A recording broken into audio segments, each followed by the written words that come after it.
Welcome to the Focus. We back at it. Have a whole lot to go over. It's been a heavy week, and thanks to you all for tuning in. We got our guest, Howard football assistant coach Darrell Dreher in the building. What's going on, man? How you feel? I feel good, man. Thank you for having me in. I definitely appreciate it. I was looking forward to doing this all week, so happy that you guys allowed me to come in and spend some time with you guys. All right, man. Obviously, we have our fellow host Wilson Tarpe. Hey. He's feeling good. UConn won. Kind of Cloud lessen the 9. sting of the 49ers. Cloud 9. The 40 who? Who is these? I don't know NFL team. And we have Octavia in the building. She's still sad. The Eagles just going down here. I mean, Come on. I'm just, reporting the news. Man. Shout out to the Raiders. Jeez. Had to When the come back last time some they type won, of way. all right, I'm gonna go ahead. But Wow. we have a lot to go over, a lot for you, to catch up on. It's a lot of great going on, especially locally in basketball. So, thank you for tuning in. And y'all got anything else to add? Nah, man. Klay Thompson had 60 last night in 29 minutes, and I couldn't Jesus. keep myself off Twitter. But at the same time, I didn't know what to say because So the you're word just reading? I was retweeting. I went on a retweeting spree on all three accounts because I couldn't find the correct words to explain what my eyes witnessed. I've been blessed to watch some good basketball since my mama had me to put me on this earth. Man, here I watched some good ball. It was beautiful to watch last night. Mm-hmm. It was beautiful. I mean, that boy, he was hitting threes, falling out of bounds by the bench. Like, I wanted to say that was, like, earlier today when you posted on the Focus account, I wanted to be like the heat check all heat checks, but I felt like that was a disservice to the fact that wasn't a heat check. Oh, no, they was on him. He just had it. When he's on, he's on. Yeah, I'm just mad at Curry. He should have let him keep going. I wanted to see him. Hey, why not? Man, he could have got 80. Yeah, break history. Did you see Curry's quote today? What? He was like, I'm the one that held Clay under 80. He said I had to check in for him, so. All right, so as always, what we've been starting not as always, but now, it's going to be the second week of Rob's review. So you can go ahead and bring him in, Chris, it's all good. We're going to have Rob joining us. I know what he's going to talk about, but I'm going to let you guys go. So we got Rob at the top of the show. We got Eddie closing things out. Should be fun. Good evening, Rob, and the floor is yours, sir. Hey, what's going on, everybody? How y'all feeling tonight? Good. Good. Right on. It's cold out here. I'm not feeling too hot about that, but I'm gonna go ahead and get right into my review for the week. Russell Westbrook, possibly the best player in the NBA right now. I said it. I don't care. I'm gonna say it. The guy is averaging a triple-double on the season. I know we're only 22 games in, but that's a big deal. 31, 10, and 11. Most times those are numbers that you see after one game, two games. No, this is what this guy is averaging on the season so far. Not only that, but he's had 6 straight triple-doubles, which he's starting to get into the conversation of that man that we used to call number 23, Michael Jordan, which is always a good conversation to be a part of. And I know a lot of people are looking at the numbers and saying, yeah, but still, what are they going to do come postseason? Whatever. Listen, man, I don't care. 31, 10, and 11. That's crazy. I really don't know what to say right now. It's so crazy just to see what he's doing on a nightly basis. And I know a lot of people are also going to mention his turnover numbers are up, which they are. He's averaging 5.6 right now, which is up from last year and the year before. But when you're playing almost 35 minutes a game and you're handling the ball as much as he's handling the ball, that's bound to happen. You're going to look at those numbers and you go, okay, well, I can see 5.6 turnovers a game. Is it good? No, it's not good. But he's making up for it with 31, 10, and 11. I'm going to say it again, because I want y'all to talk about it. 31, 10, and 11. I'm excited about that. Easily the best point guard in the game right now. Probably best player in the game right now as of this year, easily. Now, again, those turnover numbers are not too great, but he also has a team on a 6-game winning streak. So it's like every time he grabs a triple-double, bam, there goes another win for Oklahoma City. Everybody thought Oklahoma City was going to be down and out simply because KD left and, oh, no, that's it. Russ needs to find someplace else to go, blah, blah, blah, blah, blah. Russ said he ain't going nowhere. He's going to make his name known right here, and he's going to take this team to the playoffs. Now, we'll see how the season plays out, but I think Russell Westbrook is absolutely going to get the MVP this season if he keeps this performance up. Easily, hands down. That's all I have for right now. I want y'all to just let that marinate. Let that sink in. 31, 10, and 11. God bless and good night, everybody. That's all I got. He was with the presidential goodbye. And drop the mic. I have to, man. I'm excited. I'm excited right now. That's 31, 10, and 11? Really? You're looking closer. You might as well just round that 10 to 11 That's because about- it's 10.9, so you might as well round it up. Right. But, you know, Sitting here looking at Octavia's phone like we might as well round it so I'm up. going to give him 10, but I'm saying, it's crazy. It's crazy. So, yeah, y'all go ahead and marinate on that. Talk about it for a little bit, just for a little bit, not too long. I got to go pick up my son from wrestling practice, which he's 7-1 on the season right now. 1 loss, 7 straight out. wins. Just put that out there real quick. Hey, tell Kai we say congratulations, man. Yeah, I appreciate it, man. Y'all have a good night. Thanks for having me on again. All right, you too. All right, you too, Rob. All right. right, so this guy finished his segment with a minute to spare, so we can all let it marinate. You know, the workings of one Russell Westbrook this far this season. Anybody want to chime in with their thoughts on? He's amazing, man. I watched him play against the Wizards. He only had like maybe 12 points, and then the next thing you know, he ended up with 30. You know what I mean? And he started making big plays. So he's the type of guy, man, that can take over a game. And obviously right now, he's just not, you know, he's getting his teammates involved and contributing in all facets of the game. So, I mean, it's definitely fun watching him. Cardell, Octavia. I mean, he a bad boy. Like I always tweet, I'm like, I can't believe he's really big old in the league. Like he's really serving dudes every which way possible. So, I mean, I know it's not the most efficient, but that's nitpicking, man. He's getting the job done. At the end of the day, it's about results. And if you getting the job done individually as a leader, they're winning, they're in the playoff, man, tip your hat off to him. It is what it is. He a bad man. I don't know about the best player. You guys see the deal winning, but he's definitely in the combo, for sure. Yeah, I definitely agree. I mean, I've always been a fan of Russ. It's always fun to see that type of player that has that chip on their shoulder, you know, the whole off-season thing and him and Kevin being boys and best friends and brothers and not speaking because of Kevin's decision, you know, that only put a bigger chip on his shoulder to show that he can actually run everything that goes on in Oklahoma City. So it's nice to see him doing this. You know, I feel like we all knew that he could because we've seen it before. I just think, like you said, the biggest thing is, of course, getting that chip and seeing if he can actually elongate this throughout the whole season, which is my biggest concern, just because, you know, playing that many minutes all the time, it's not like he's super young and it's not like he's like old. I'm not saying that, but, you know, he has had injuries. He's had, you know, he's prone to stuff like that. So I just feel like they still have to be careful with him because it is so early in the season and you're going to need him down the stretch, especially in the West. So, I mean, I just hope they're considering that. But, of course, he's balling out. Like, it's hard for you to take him off the court and expect to still win the game. So, eventually, his supporting cast are going to have to step up more.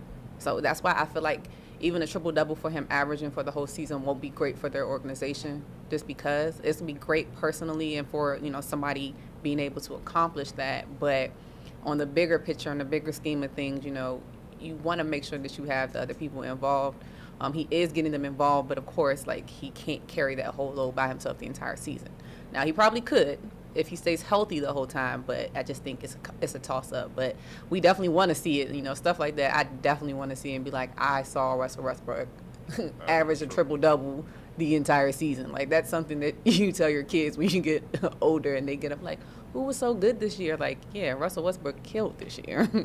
I think it's been like the biggest thing is just it's been fun watching him do it his way. Like, we have so many people. I've done it before as well. You know, I've done it before, critique him for the way that he plays the position. But Because he's not a traditional point guard. but there's so many other people that are atypical as well. But, you know, the way that he's doing, like you said, he's big owning the league. Don't care about that stuff right now. You have to tip your hat off to him, as Cardell said. Give him props for it. I mean, we'll worry about that stuff.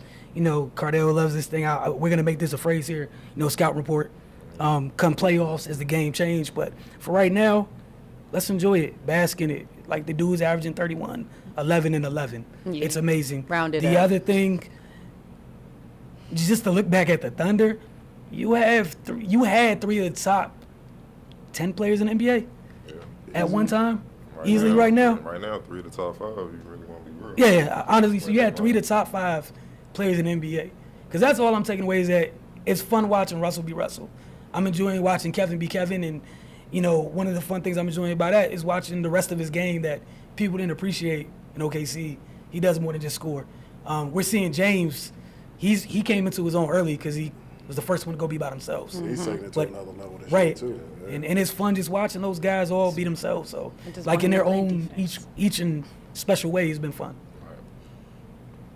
Coach, What's going on? we're gonna start talking to you, sir. Oh man, let's do it, man. Let's do it.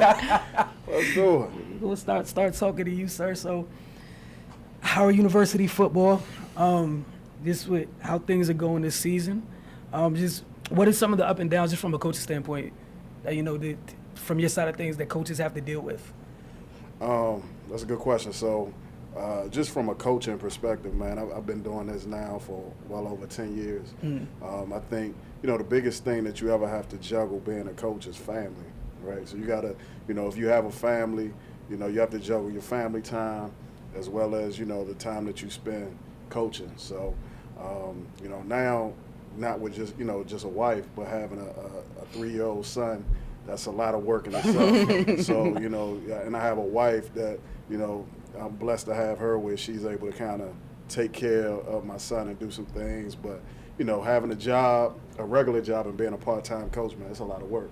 So, burning the midnight oil plenty of days a week, man, coming home from a game at, 12, 1 o'clock and staying overnight to make sure, you grade your film and do the various things that you need to do in preparation for Sunday and preparing for the next opponent. So, coming from high school to college, man, that's one of the things that I really didn't fully grasp until I got to this level.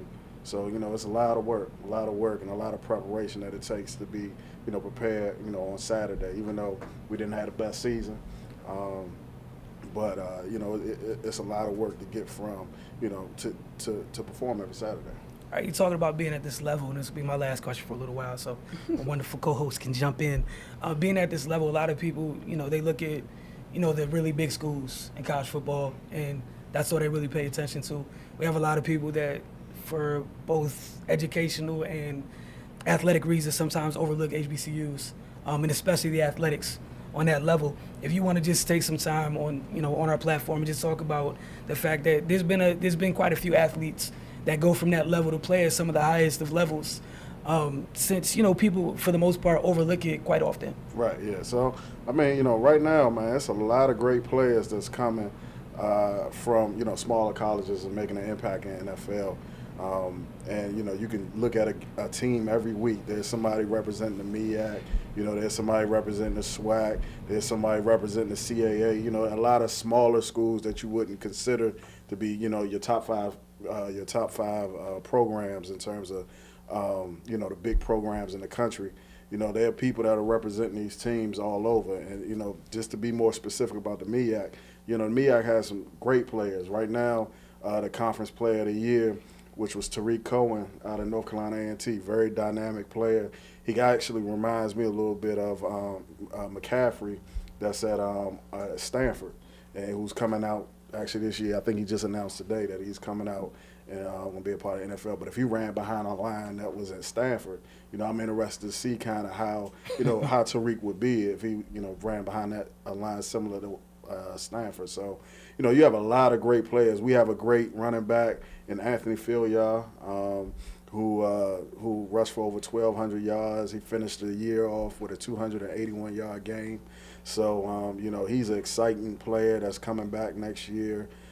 So there's a lot of talent. And it's nothing to come to a HBCU game and see plenty of scouts there. So it's just really just about the work that the individual puts in. It's not really the school. Cardell and myself, I have a good friend that I went to school with at Salisbury University, Byron Westbrook. And Byron Westbrook played at Salisbury University and ended up playing for the Washington Redskins. So if you're good, they'll find you.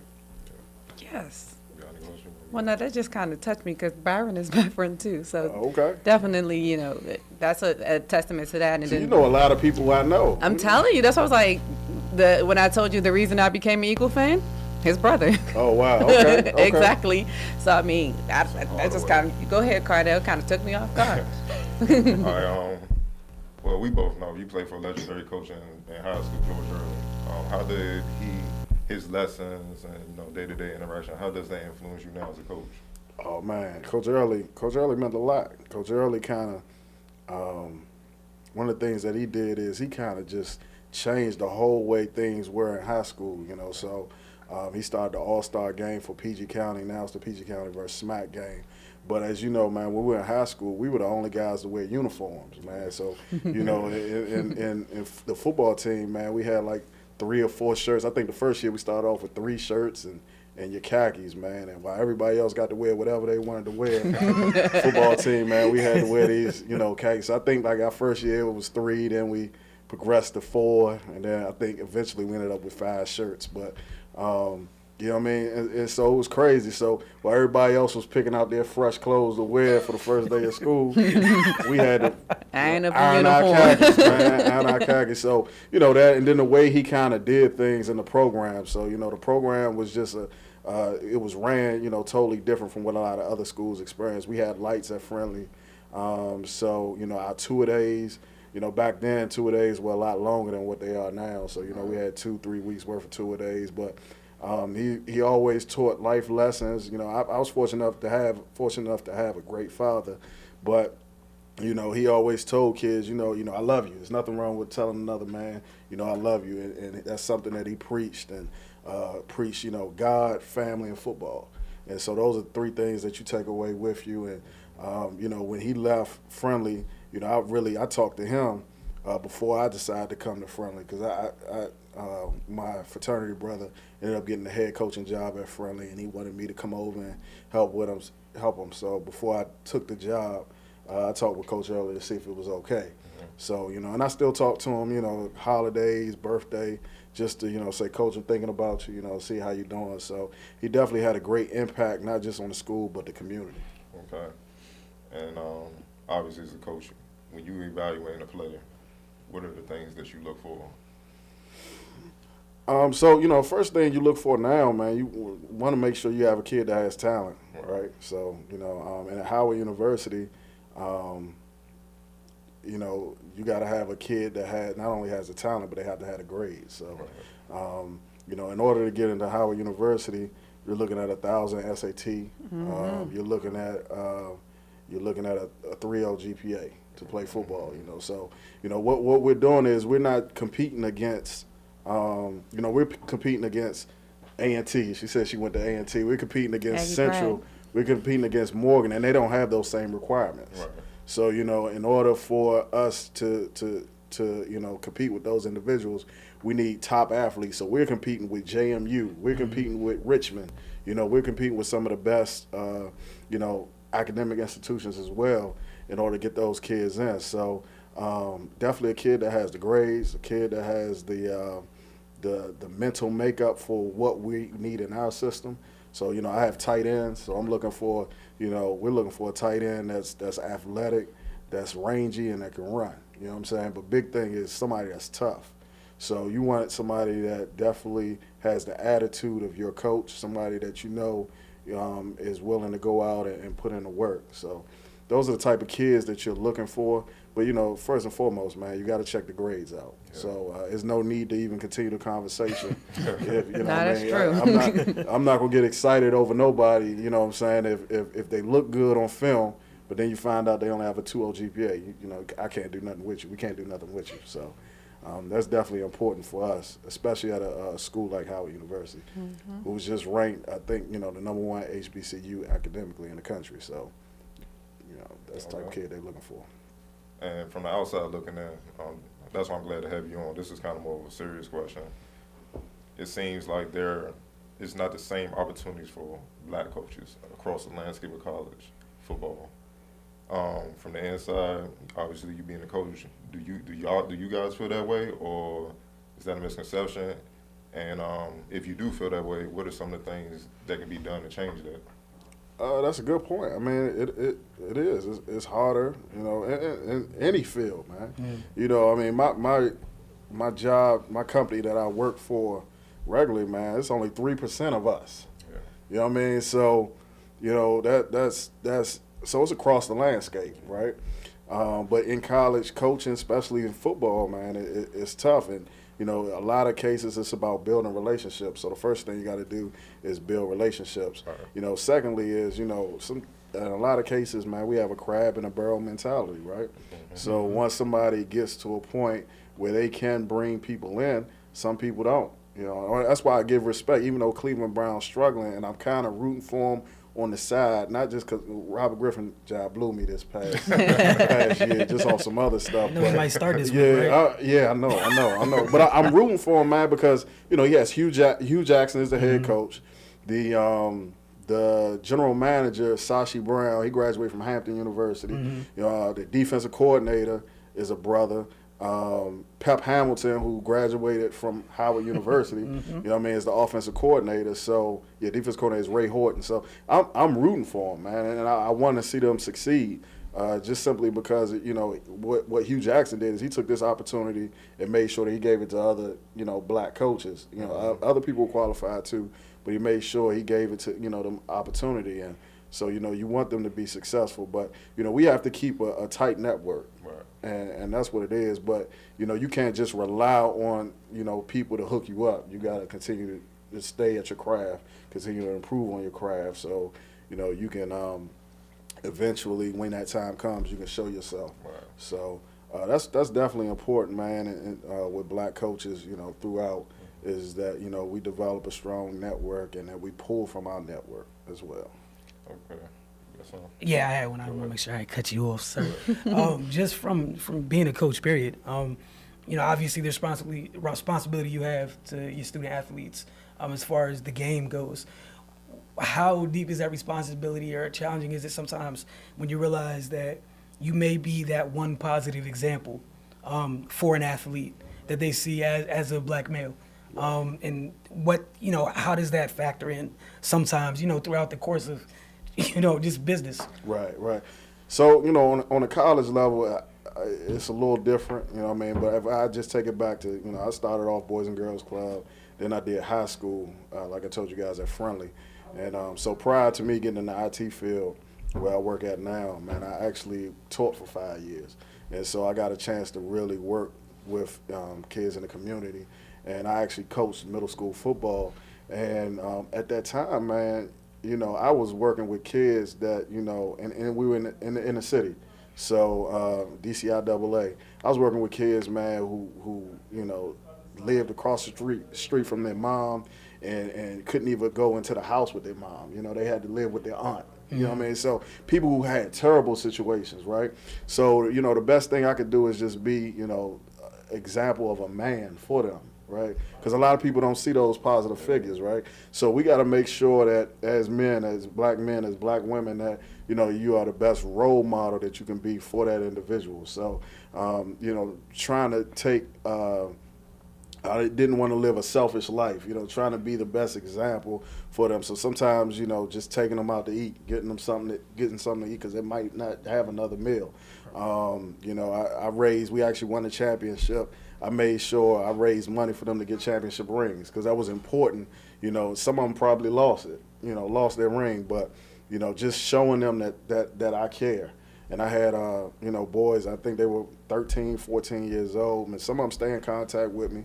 You know, unfortunately, some have passed, you know what I mean? But you just want to be that positive example because you don't know what they're seeing at home. And, you know, teaching them how to be, you know, how to take care of themselves and certain things that they don't see, man, because, you know, a lot of times we let TV raise our kids. And that's, you know, in the community, the dude on the corner, you know what I'm saying? And so you definitely, you know, everything that we do, man, is important because that image can be one of the last images that they see of a man. So, you know, how to treat a woman, how to tie a tie. You know, those are things that I think are very important. And, you know, I was fortunate and blessed enough to be able to give that to those young men. All right. I know on the basketball side, you know, just watching, even coming up in it, but definitely watching the youth all the way up to the college, pro level. Fundamentals, definitely lacking. Let's just say that. It's always flash plays and stuff. Then when they get to college, they understand. They see how tough it is. They wonder why they're not playing. And then, there's even so many transfers because they're running from the issue, which is them getting in the gym and working your skills. Is it the same in football? Do y'all run into the same type of thing? Man, football now, man, you got everybody and their mother now opening up a training facility. You know what I'm saying? Everybody want to be a trainer. Everybody, I mean, I talked to one guy a couple of days ago, man, and, his son is a baller, D1 baller, man, and, they're investing over $200+ a month, on his son to train, you know what I mean, and that's probably cheap. So everybody's opening up a facility, right? So, and in some cases, man, people aren't teaching these kids the right things, right? So that's what you got to be cautious about, because everybody has D1 aspirations. Everyone has NFL aspirations, which is cool, right? But at times, it takes a parent to really be able to understand that when I'm overworking my child. Right. And I've seen it where, when I was at Friendly, man, we got kids that's putting in work, 2-3 hours worth of work, and then they'll leave and then go to another trainer, with a trainer, and so their body never has time to rest. And because of that, they're overworked, and by the time the season comes, man, they're injured. Yep. And then you have people now, that wasn't available when I was in school, was you got people that's doing spring football, right? A body has but so many hits that it can take. Right. So instead of me maybe putting my son in flag football or having him play basketball or baseball, and you have them out there hitting again in the spring, and they're 10, 11, 12 years old, man, their body's going to be no good. Yep. And I think that's one of the things that you're going to start seeing is that, people's bodies are going to break down a lot sooner because they're playing football all year round. And that's to me, that's unacceptable. So as parents, that's one of the things that we got to make sure that we're giving out and putting our children in the right situation. So make sure the trainer that you're sending them to is legit. That they're producing results for your child and not just taking your money. And that's big. So, but again, anybody and everybody now wants to be a trainer. So and actually have a resume.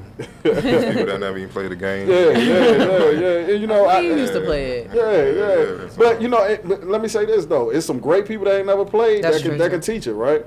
You know what I mean? Like I always say, Bill Belichick, great coach, right? He might have played, I think, a little bit, but. I mean, so you have people that can.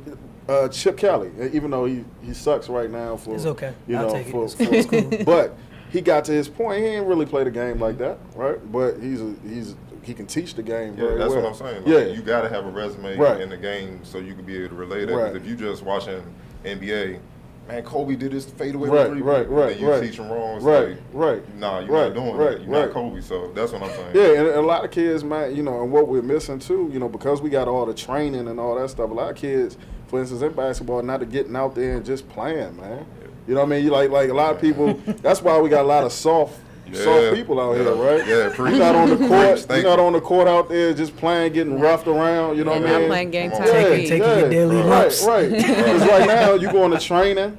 Right, training inside of a gym. Yes. You know what I mean? And by yourself, with a trainer. Control everywhere. Man, it's crazy, man. I see people, man, that's willing to, instead of buying their kids, something, they're willing to invest in a trainer because everybody has D1 hopes, man.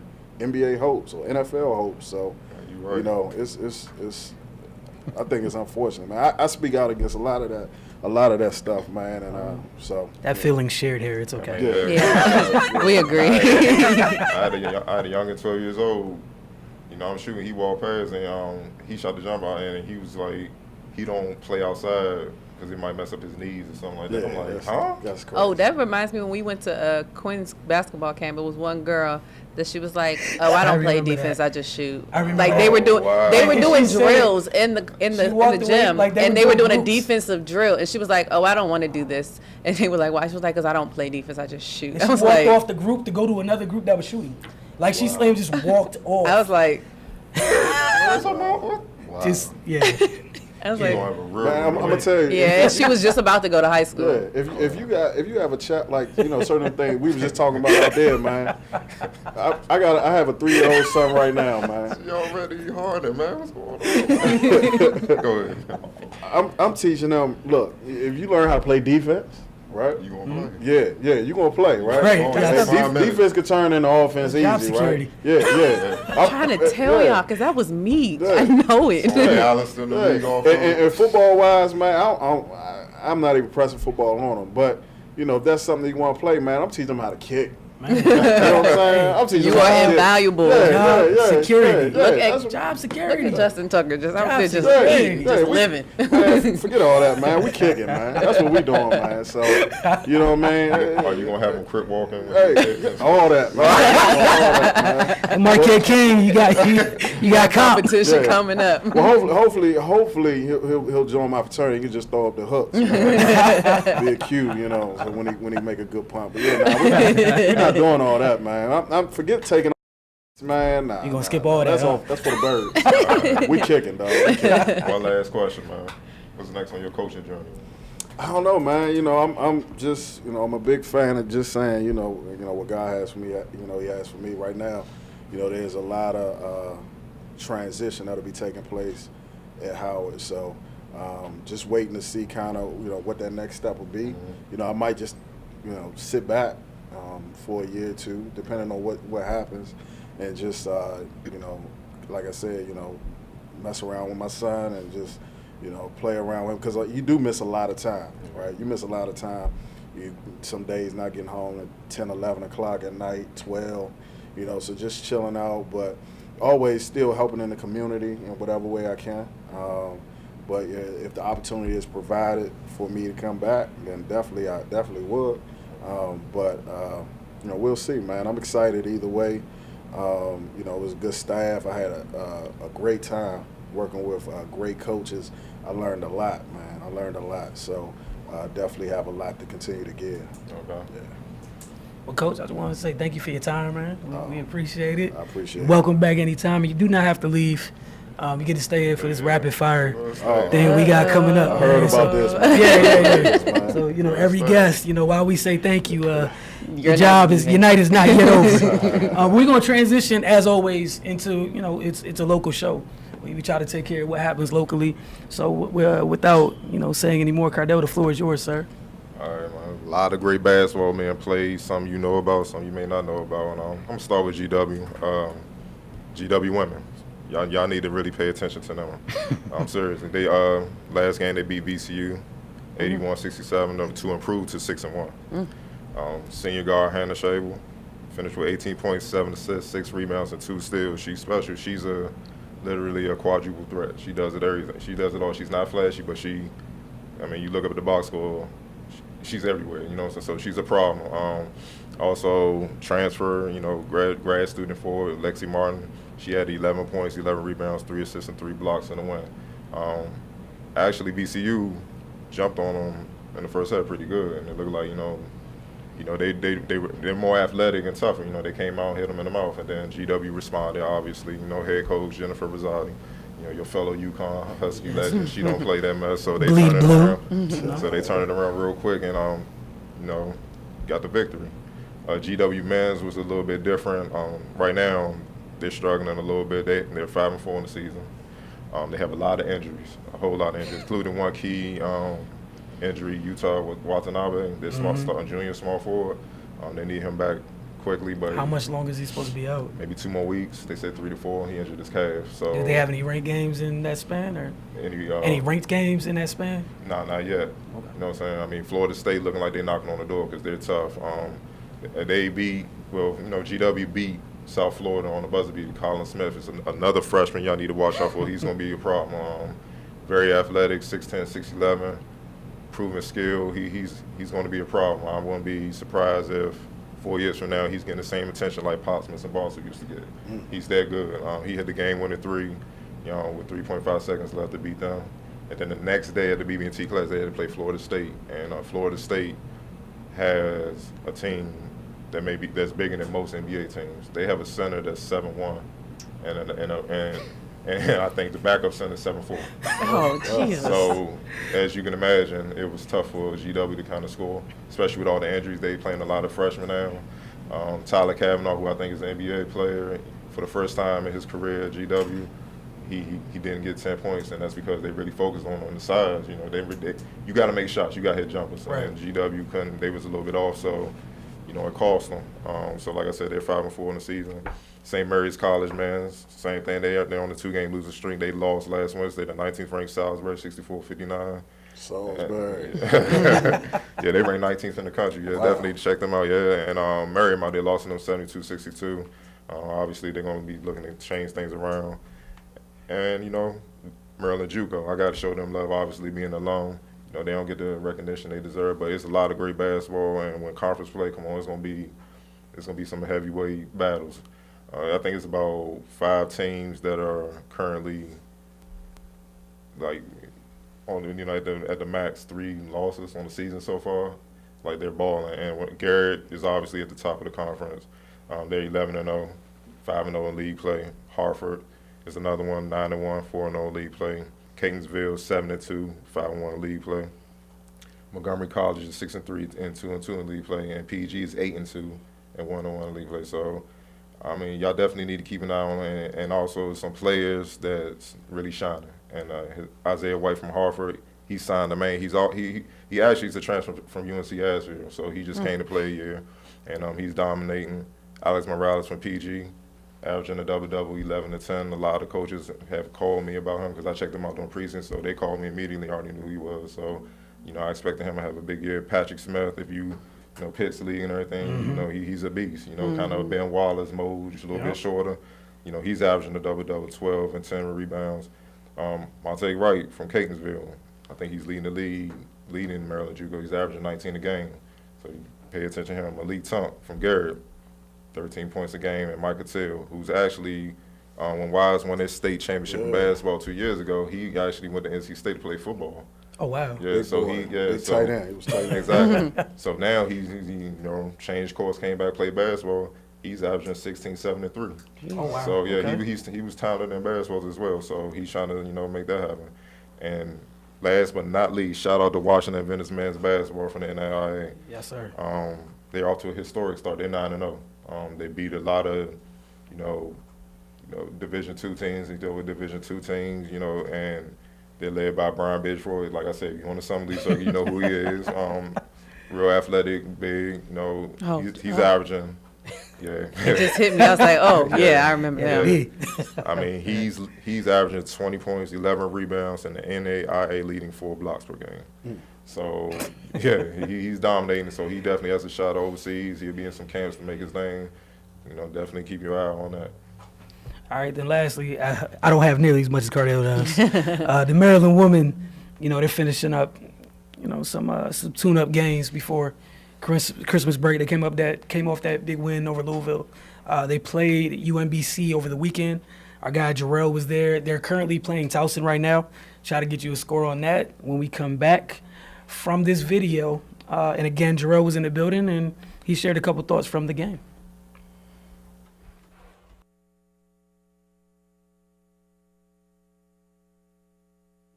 Game, Kristen Conroy had a team high 17 points, where she was 5 from 7 from 3. I'm telling you, she was cash money from the field. My biggest takeaways from the game is although Maryland had 12 turnovers, UMBC only scored 2 points off those turnovers. And that's what I call great defense. And also, Maryland, with a team high 53 rebounds, had 17 offensive rebounds, which led to 26 second chance points. If that isn't hustle, I don't know what is. I'm Darrell Dreher with My Mind on Sports. 4 road games, 3 really tough games here. It's just great to be able to come home in front of our tremendous fans and you know, continue to play extremely well. I thought our starters set the tone early for us, and then I thought we were able to really extend with our depth. Always love you know, seeing the stat line, a really positive assist to turnover ratio, 29 assists. Every player scoring and just being unselfish as a team as we were today. So just, you know, obviously getting prepared now with, you know, the 4 games in 9 days that we'll be playing here, you know, to just continue to keep going out and getting better. Questions? Coach, you said after Louisville that you felt like your team blew up after that game. Did you see any effects of that today? Yeah, just by the maturity I did, and I told him this, even in the pregame, after the Louisville game, you always can kind of see a team, where their confidence or ego goes after a great win. And I thought we came out in our practice yesterday just really hungry and had a really good, solid practice. Competed even though we were fatigued. I thought we were still pretty fatigued today, but I thought we fought hard, didn't get the score, and tried to get better. So I like the mentality. Kristen, was there something about being back home today that led to how well you shot, I guess, hitting those first 5 threes? I wish I could say yes, but unfortunately, just being a shooter, you just have to keep trusting the process. Every shot I've taken, it feels like it's going in, and early in the year, it just wasn't, and that's kind of something you just have to deal with as a shooter. Welcome back.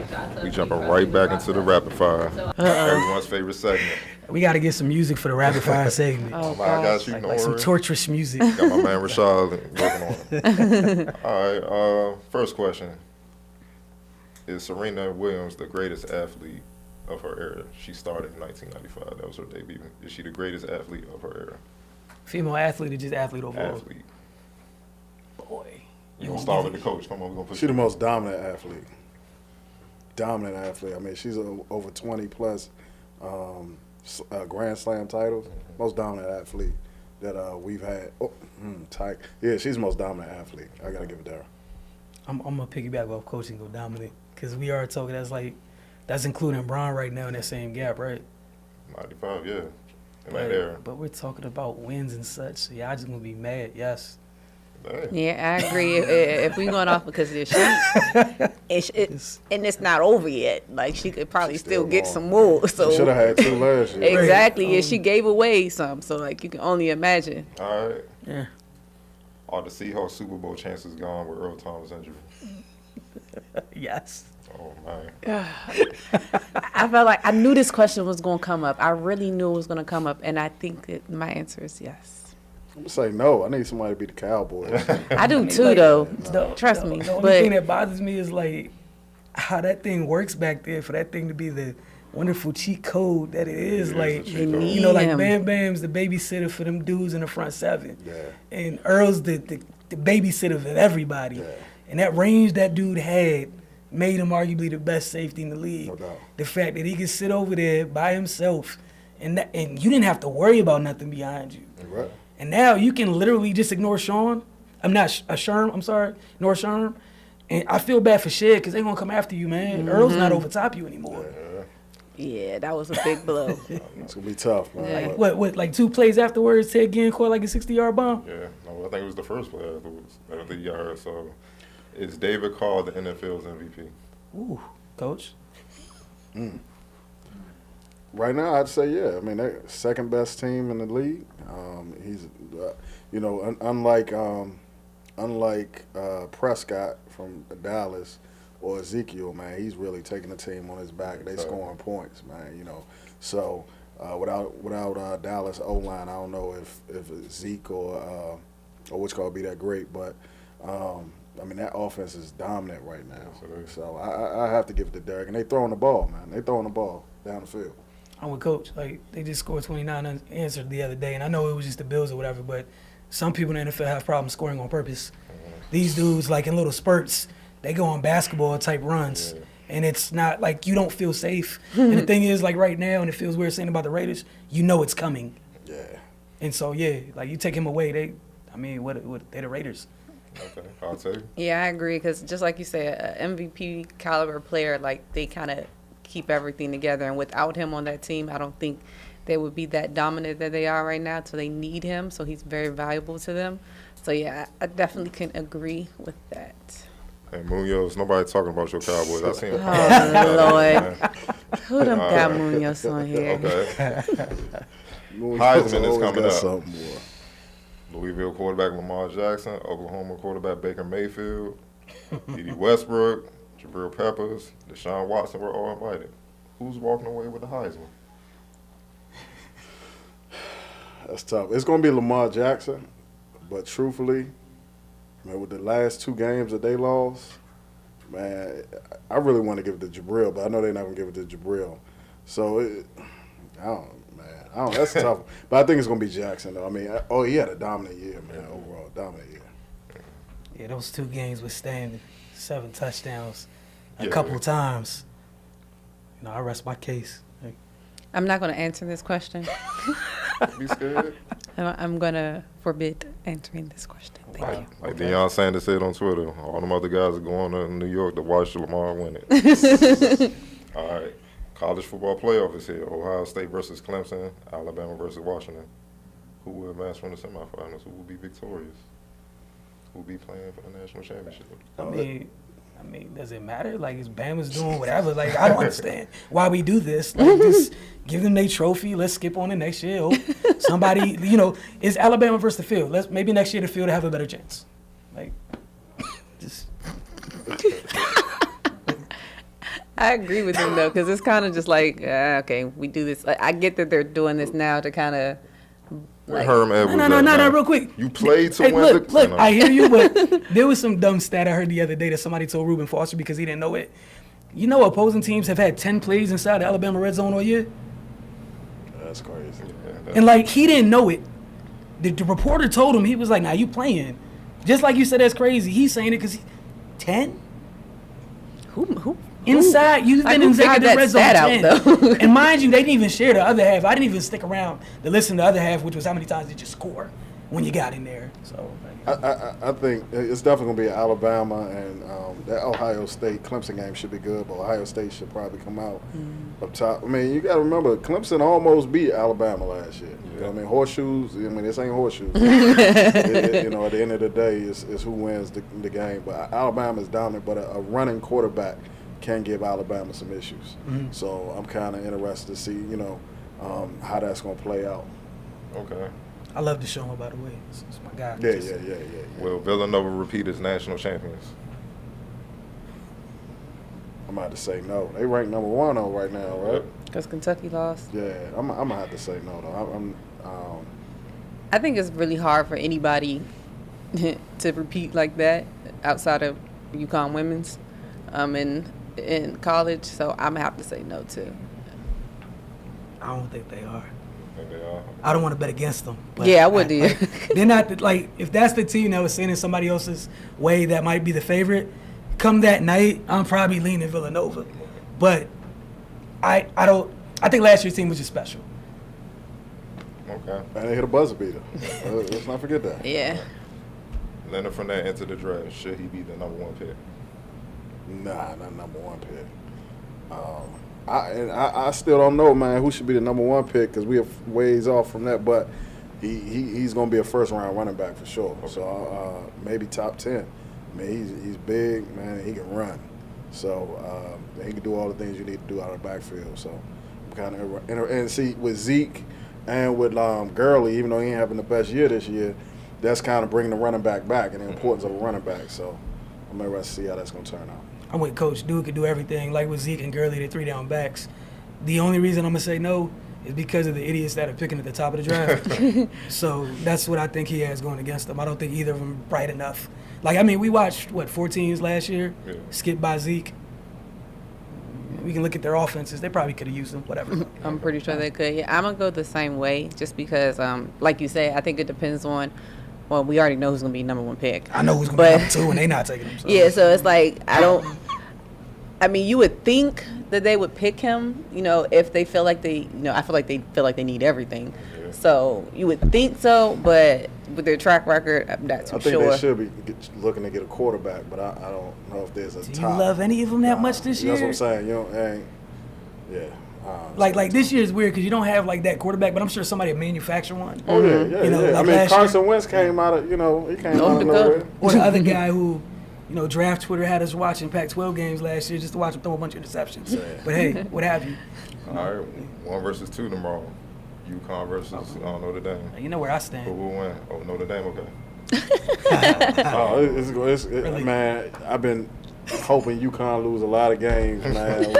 Past few years, man. Don't pass out. At least the Maryland, somebody, man. They don't lose, man. So UConn gonna win, man. Yeah. UConn gonna win. If it makes you feel better, I do like Maryland's my national title favorite. If it makes you feel better, Okay. All it's right, coming cool. from a UConn Cool, fan. cool, That's- cool, cool. Lindsay Allen, don't let me down. Come on. All right. Wants to touch boxing, Triple G, Andre Ward, Terrence Crawford, Roman Gonzalez, Sergey Kovalev. Who's the best pound for fighter? I'm rolling with Triple G right now, man. Okay. But yeah, that's what I'm going with. That's what I'm going with. Triple G. Triple G. Triple G.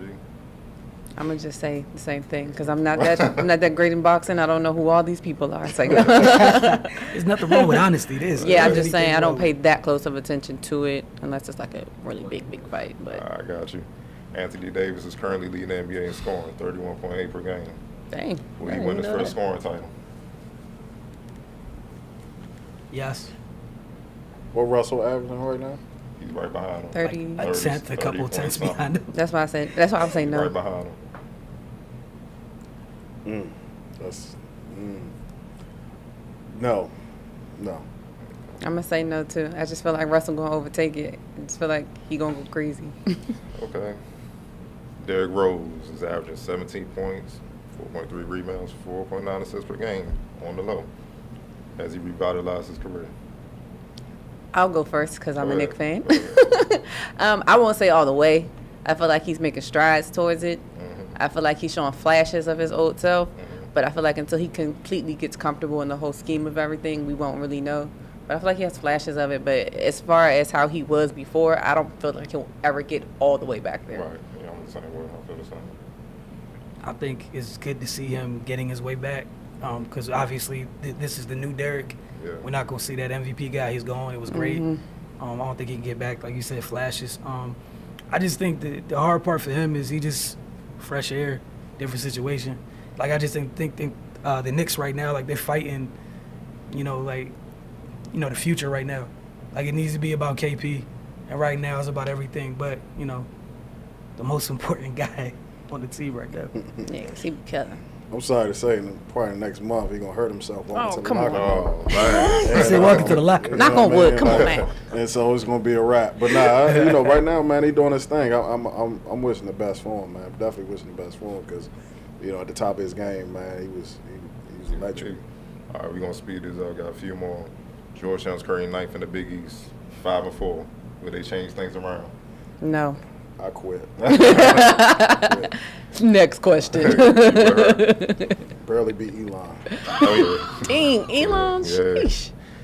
If the Redskins fail to make the playoffs, should they re-sign Cousins? I think you got to because there's no other quarterback out there right now that's gonna give you what he's giving. But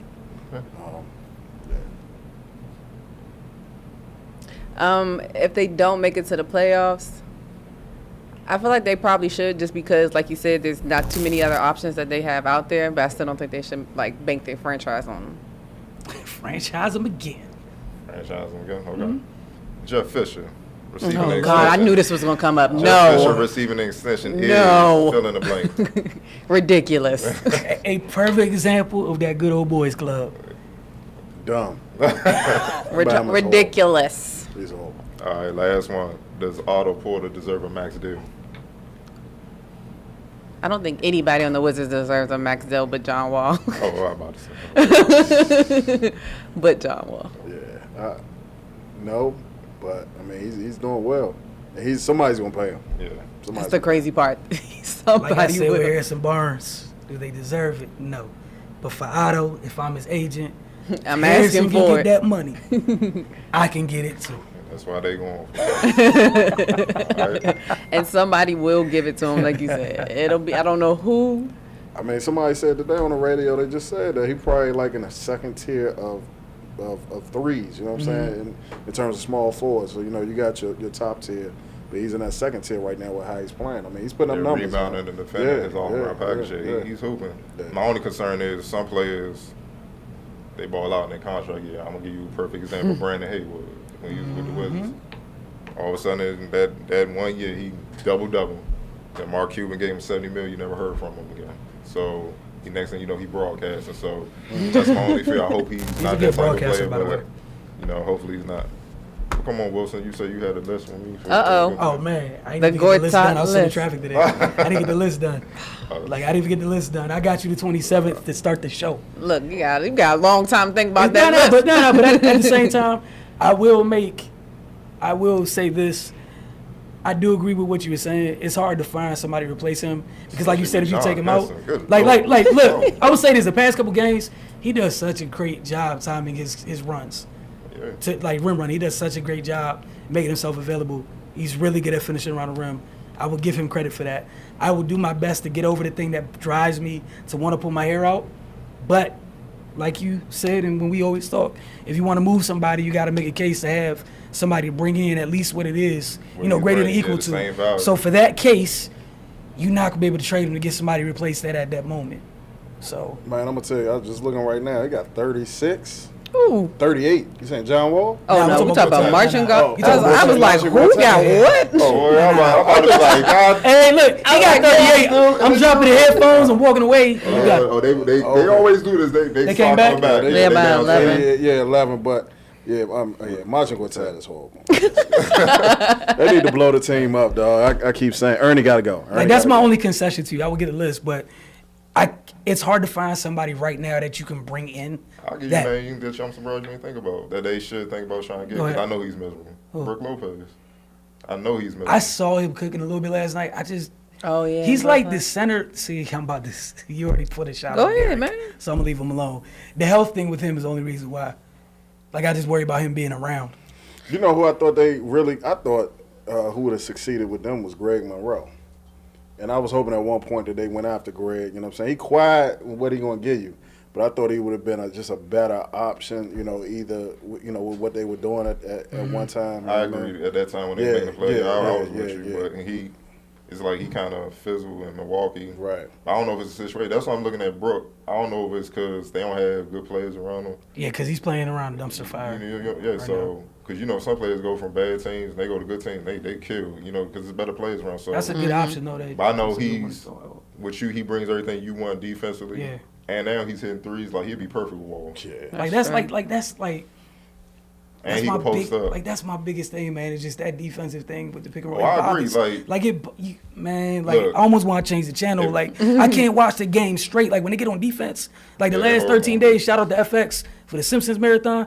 That's how I've dealt with them when the Wizards on defense. I switched the channel. But that's what I'm saying. And they go back when they on offense. If they had a chance to get like a Ben Wallace or somebody that's that force, go ahead and do what you gotta do. But I get what you're saying. That's all I was saying. Before we go.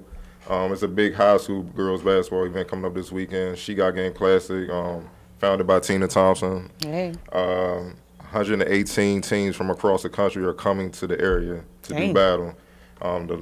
December 9th to the 11th. The locations are Wise High School, Charles Herbert Flowers, Elizabeth Seton High School, Frederick Douglass High School, Grand Park High School, Largo, Riverdale Baptist, and St. John's High School. For more info, go to SheGotGameClassic.com. Definitely check that out. It's a lot of great young ladies that can ball, and we need to start supporting them like we do the fellas. Man, go ahead, Coach. I'm sorry. I was going to say, it's also state championship games this week for Maryland, so that's up at Naval Academy this week. And the PG versus the SMAC, they have a all-star game this weekend as well. I want to say it might be at Wise too. So Wise have everything. Yeah, so it's either at Wise or at North Point. Yep. Yeah, I just wanted to give a quick shout out to my guy Paul Trott for winning the Wizards fan T-shirt contest. He found out this morning on, I think the show is Good Morning Washington. Yeah, that show. Jarrell works on that show, so shout out to Mr. Lieber. But congratulations, Paul. Can't wait to get one of those shirts. Proudly wear it when we come back on air. We're gonna be taking a 2-week break, and we'll be back Tuesday, December 27th. That being said, Coach, thank you so much for coming in, man. I appreciate it. We can't wait till the next time you come through. Welcome anytime. And Eddie McDonald, a.k.a. Petty Eddie, the floor is yours. Can't wait to see what craziness comes out your mouth tonight.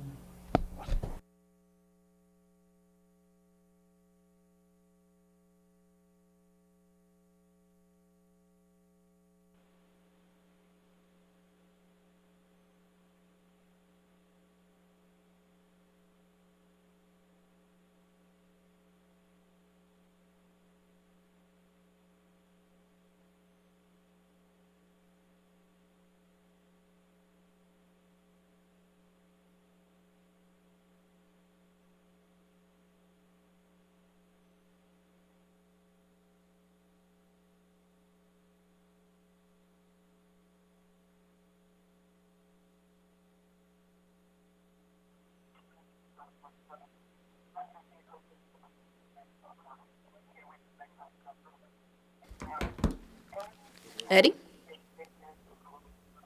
Hello? Hey, what's going on, guys? Hey, there we go. All right, another great show, as always. Great interview. I'll touch on that a little bit more later.